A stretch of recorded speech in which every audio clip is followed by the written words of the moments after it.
SCP Foundation. Secure, contain, protect. À propos de O513. Un certain nombre de rapports indiquent qu'à l'origine, le Conseil EO5 n'était pas composé de 13 membres. La plupart des rapports recueillis vont dans le sens d'un conseil originellement composé de 12 membres, bien que les autres en estiment plus, certains faisant référence au fait que les membres du conseil EO5 se verraient attribuer des matricules et assignés à des objets SCP-1, d'autres indiquent qu'ils sont toujours au nombre de 12 et que le numéro 13 est le produit d'une campagne de désinformation. D'autres rapports indiqueraient que O513 aurait été rajouté plus tard, après que le nombre 13 ait gagné une portée occulte et donc une puissance. D'une façon plus terre-à-terre, il a simplement pu être rajouté suite à une égalité de trop dans un vote. Plusieurs de ces hypothèses peuvent être vraies, ce qui aurait alimenté la confusion dans les informations disponibles. O513, l'arbitre. O513 n'existe pas. L'ensemble du personnel en dehors du conseil EO5 est informé du fait qu'il existe, et des mémos sont créés à son nom, mais O513 existe seulement en tant que vote décisif pour casser une égalité. Le vote de O513 est passé entre chaque membre du conseil, en commençant par un puis transféré au suivant à chaque fois que le vote est utilisé pour départager une égalité. La possession du vote O513 est requise pour accéder à certaines données. Ces connaissances sont probablement liées au vote O513 et effacées de la mémoire de son porteur quand le vote est passé, ou constituent simplement un droit d'accès à la base de données unique de 13. O513, Tamelin. Homme ou non binaire, les rapports varient, peut-être un signe de 13 anormaux, ascendance inconnue, les rapports varient, peut-être un signe de 13 anormaux, origine inconnue. Âge inconnu. Grand, roux. Selon ces rapports, ceux de l'arbitre sont vrais. Cependant, O513 existe bel et bien que son vote ne lui appartienne pas. Originellement connu sous le nom de Dr. Joseph Tamelin occuperait seulement une position de consultant par nécessité. Il serait un humain altéré par des moyens anormaux dans un état temporairement instable, partiellement libre dans le temps. Il est censé avoir un rôle de garde-fou, afin de restituer le vote de 13 à son possesseur de droit si celui-ci venait à être compromis. Certains témoignages, pas tous, indiquent des changements drastiques d'apparence, d'ethnie ou de genre, mais la caractéristique des cheveux roux, que la couleur soit naturelle ou artificielle, reste constante à travers les rapports. Pertinence inconnue, peut-être des capacités d'altération de la perception, ou bien littéralement un métamorphe. Séjournerait dans une pièce ou des pièces dans la maison Tamelin, lieu secret relatif à SCP-1590, il serait lié à ce lieu. Ne participe généralement pas directement aux réunions du conseil, mais en observe la plupart pas nécessairement de façon synchronisée. Dévoile ce O513, le colporteur. Ascendance européenne. Origine américaine. La trentaine. Apparence ordinaire. La plupart des informations à propos de O513 concernent les disputes qu'il démarre ou dans lesquelles il s'immisce, à l'aide des ragots que propage le personnel des autres membres du conseil.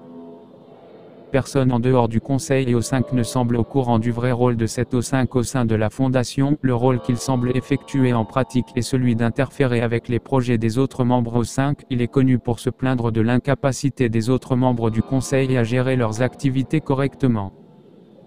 Pas un membre du conseil très apprécié. De façon surprenante, les rapports ne font pas état de plusieurs tentatives d'assassinat. O513, intelligence artificielle.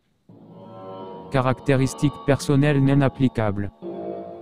O513 est une structure artificielle intelligente. Cette IA construite selon plusieurs méthodes anormales technologiques et non technologiques est supposément capable de prendre en compte l'ensemble des facteurs pertinents à l'achèvement des buts de la Fondation et de proposer des suggestions de modes d'action dans tout type d'opération. À cause des conséquences, qu'elles soient occultes, liées à son coût en ressources, ou simplement administratives liées à l'utilisation de cette IA, elle est seulement utilisée quand le Conseil EO5 doit casser un vote sur des questions importantes. Certains détails ont été étonnamment difficiles à obtenir, même par des méthodes ésotériques. Que O513 existe ou non, il y a des secrets derrière cette chose que la Fondation n'a vraiment pas envie de voir s'ébruiter. O513, la mort. Sexe inconnu. Ascendance inconnue. Origine inconnue. Âge inconnu. Apparence inconnue. L'un des rapports les plus farfelus concernant un potentiel au 5-13 proclame que la mort en personne ait été tenue par le Conseil au début du XVIe siècle. Selon ces rapports, le matricule au 5-13 a été créé pour la mort en premier lieu. Appelé par euphémisme l'autre superviseur.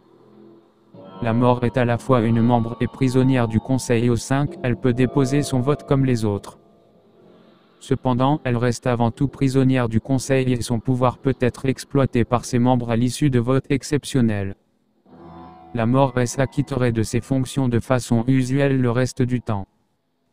SCP s'il n'existerait pas, la longévité du Conseil au 5 viendrait en réalité de au 5-13, par majorité, ils peuvent ordonner à au 5-13 de se tenir loin de n'importe quel membre du Conseil au 5 ou de n'importe quel être humain, bien qu'utiliser ce pouvoir sur quelqu'un qui n'appartient pas au Conseil semble temporairement affaiblir leur emprise sur la mort et n'est donc que rarement mis en pratique.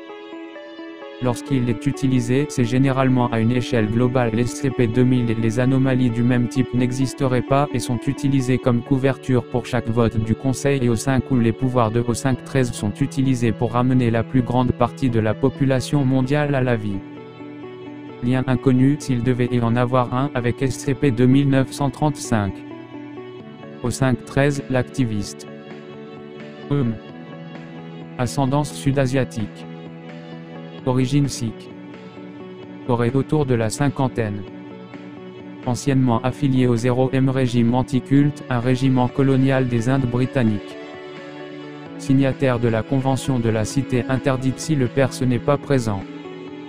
Soutient la mise en place d'une administration méritocratique au sein de la Fondation. Connu pour avoir voté en bloc de façon informelle avec au 5-11 et au 5-12 pour la mise en place d'une égalité raciale au sein de la Fondation.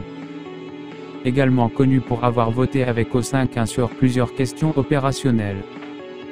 Aurait connu au 5-1 avant la Convention de la Cité interdite.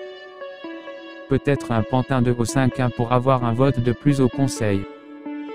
Ou en échange de ladite administration méritocratique. Au 5-13, le Perse. Ascendance moyen-orientale. Origine iranienne.